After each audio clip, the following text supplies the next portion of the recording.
হরে Krishna viewers, তো আমি আজকে আপনাদেরকে দেখাবো নগর সংকীর্তন। তো প্রতি মাসের প্রথম সপ্তাহে শুক্রবারে এই নগর সংকীর্তনটি অনুষ্ঠিত হয়। তো এটা খামারবাড়ি গোল চত্বর ফার্মগেট থেকে ধানমন্ডি লেক রবীন্দ্র সরোবর পর্যন্ত।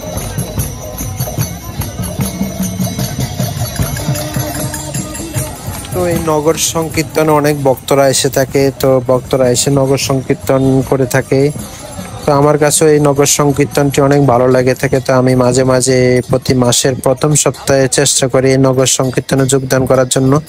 তো আমি এবার চলে গেলাম নগর সংকীর্তনে। আমার কাছে খুবই ভালো লাগে নগর সংকীর্তনটি। ওনারা প্রতিটা এলাকা, মণিপুরিয়া পাড়া এবং আশেপাশের এলাকা, অত্র এলাকা ঘুরে ওনারা নগর সংকীর্তন করে থাকে সকালবেলা। তারপর শেষে লেক পাড়ে পরিদর্শন করে থাকে। লেক পাড়ের চারিদিকে ঘুরে নগর সংকীর্তনটি করা হয়। নগর সংকীর্তন শেষে ওনারা আবার প্রসাদেরও ব্যবস্থা করে রেখেছে। নগর সংকীর্তন শেষে কিছুক্ষণ জপ করা হয় এবং ভক্তরা ভাগবত কথা আলোচনা করে থাকে। তো সবকিছু মিলে এই সকালবেলার এই মুহূর্তটুকু খুবই অসাধারণ। আপনারা জয়েন করতে পারেন যারা ঢাকার আশেপাশে আসেন কিংবা ফার্মগেট কিংবা ধানমন্ডির আশেপাশে আসেন, আপনারাও আসলে খুবই ভালো লাগবে সকালবেলা। তো এখানে ভক্তরা প্রসাদেরও ব্যবস্থা করে রাখছে। তো কীর্তন নগর সংকীর্তন শেষে সবাই প্রসাদও পেতে পারবেন। তো আমার এই পুরো ভিডিওটা দেখতে পারেন, আপনারা দেখেন কি কি করা হয় নগর সংকীর্তনে, সবাই ভক্তরা কিভাবে এনজয় করছে। তো আপনারা পুরো ভিডিও দেখতে থাকেন, আশা করি ভালো লাগবে।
Krishna Krishna Hare Hare Hare Rama Rama Rama Hare Hare Hare Krishna Krishna Krishna Hare Hare Hare Rama Rama Rama Hare Hare Hare Krishna Krishna Krishna Hare Hare Hare Rama Rama Rama Hare Hare Hare Krishna Krishna Krishna Hare Hare